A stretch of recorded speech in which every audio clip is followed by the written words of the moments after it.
what do you get when you take a poet, professor, and dedicated Swiftie and give her a book deal? What you find is someone that connects with 113 of her closest Swiftie friends to come up with a book of amazing poems called Invisible Strings.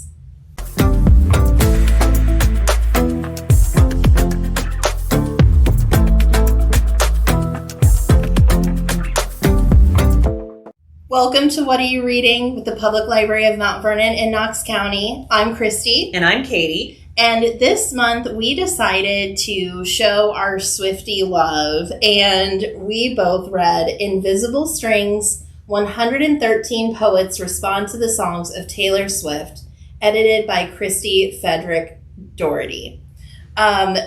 We both love Taylor Swift. Mm-hmm. Some of us more than others. Yeah, but I might be in the Knight's cardigan right now, for those of you that are listening to us and not watching.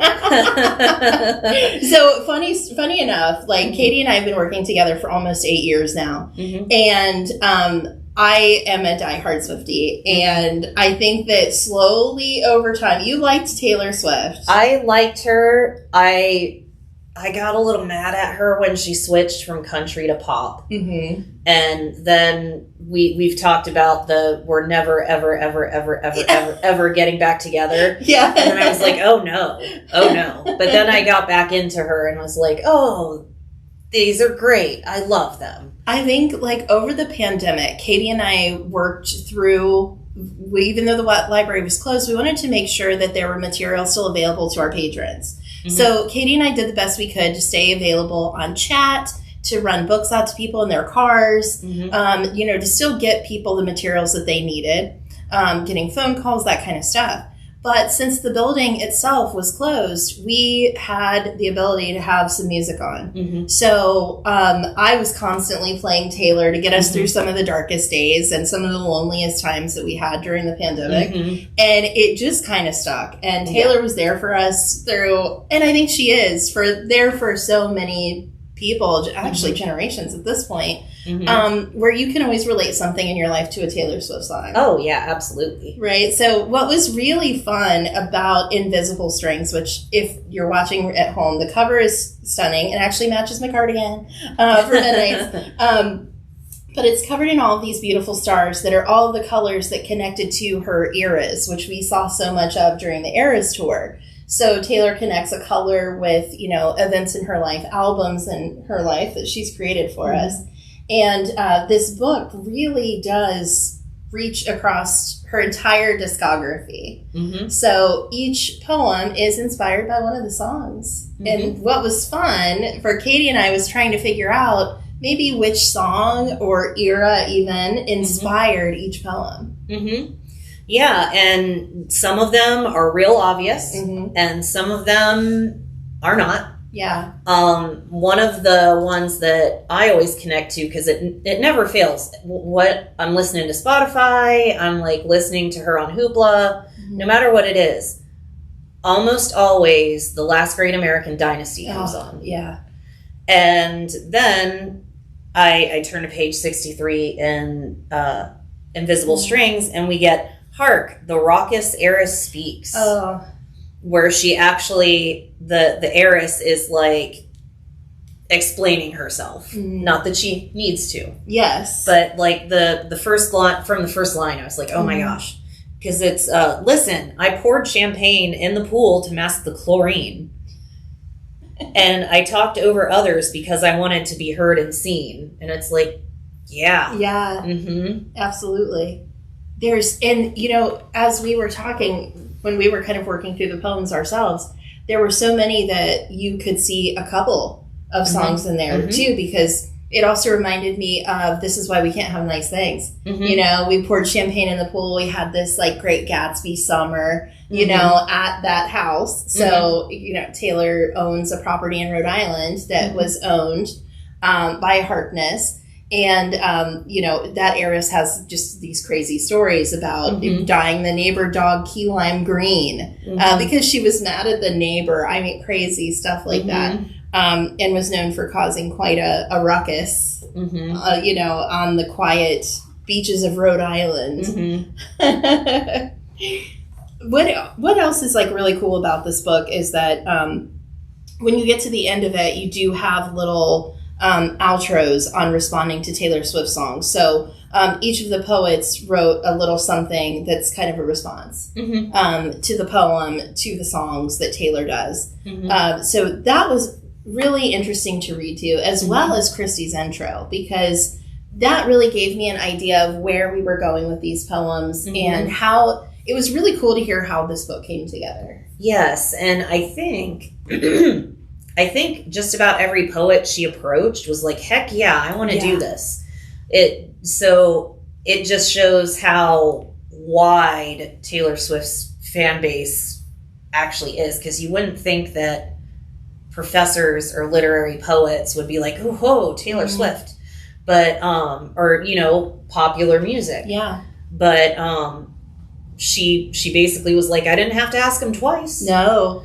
At this point, there's college courses that are just dissecting her catalog and how literary her songs really are. And I think that was definitely displayed prominently on her latest album, Tortured Poets Department, because we had so many callbacks to literature that it just, and we were both English majors. So for us, it is like the perfect mix of these amazing melodies with this really deeply interesting lyrical base that you can spend hours dissecting and relating to other things.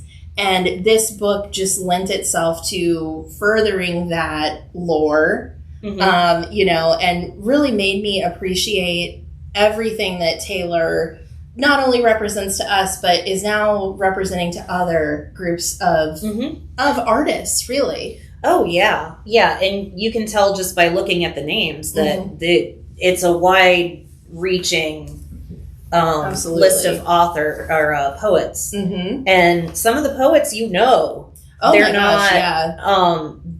not like Joy Harjo. Oh, absolutely. Is some, at least if you were an English major. Joy Harjo, but you very well might. Andrea Simpson. I was excited to see something from Christopher Salerno, John Galler, Molly Peacock, and Christy has a poem in here as well. The one, she put this beautiful book together, but her poem is No Invitations. There were just so many awesome names. Holly McNish, that was very exciting. Tennyson Black. It's a lot of fun. I had a great time with it, and it led me to this book as well. So this is just kind of a little bonus content, but if you're a Swiftie or you're a big fan, we also have Long Live Taylor Swift by Nicole, I don't want to butcher her last name, Pomerico. So this is just really, really cute. So it just gives you all kinds of great little information and just inspiring pages, and it's just a great little, I want to say, this complements this. So this is your deep dive into the literary side of analyzing Taylor, and this is kind of your little pop culture definitive guide to Taylor Swift. So these are two very different things, but it's Taylor. So it's really cool to see how different her reach is. Yes. Yeah. Yeah, and at the very back of the book, Invisible Strings, I loved that there was a poem that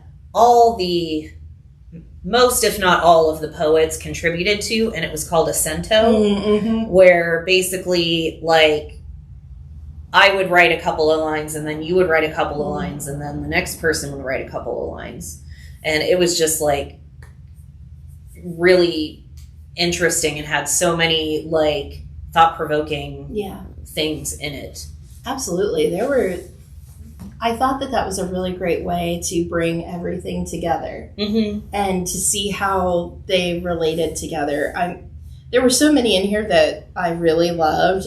We talked about one parking lot poem that was just fantastic about just being being young and wanting to make that burnt CD and writing your name on, I want to make a burnt CD and write your name on it. And that's something that I feel like millennials, it's such a millennial thing to do. Mm-hmm. And so, you can relate to what that poet was saying and how that was inspired by some of Taylor's songs, where she's talking about, having a really tense moment, and she's sitting in the parking lot listening to one of her demos, mm-hmm.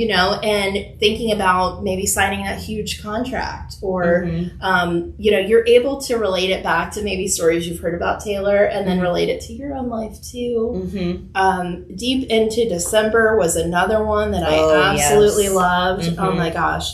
I'll read just a little snippet of it. Deep into December, through the thigh-high snow, you came to me, kneeled before the gate, and poked the fire until the room blushed with heat. It was all I needed to remember summers at the beach, light caught in a fire ring in the sand, our faces flickering, the moon on the horizon sinking into the sea, stars diving up into the night, and we were immersed again. So there's just so many feelings that come from that, mm-hmm. from us, from what we know of Taylor's life. Mm-hmm. And I just love that amalgamation of things. Mm-hmm. So I'd say we really enjoyed this. Oh, yeah, I agree. And we don't do poetry all that much. We really don't. I think this might be the first one. And honestly, this is like such a great gateway. Yeah. Like, if you're not into poetry, but you love Taylor, mm-hmm. Or you are a musician and you've been inspired, this is a great introduction to poetry. And like some of those names that we listed, you might read a poem here and then say, you know what, I want to know more about Maggie Smith. Mm-hmm. Like, I want to read some more of her stuff. Mm-hmm. So I think that this is a great way to get your feet wet in poetry, mm-hmm. maybe understand Taylor a little deeper, and, see where it leads you. Mm-hmm. Absolutely. Yeah. Well, thank you guys so much for joining us. And we have some great stuff planned for the rest of the year. Look forward to summer reading again this year. We've already got the book picked. No spoilers, so you have to wait. Mm-hmm. But we have some great stuff coming this year. And yay, Taylor. Yes. Yay, Taylor. All right. Thank you guys so much. And we'll catch you next time. Bye. Bye.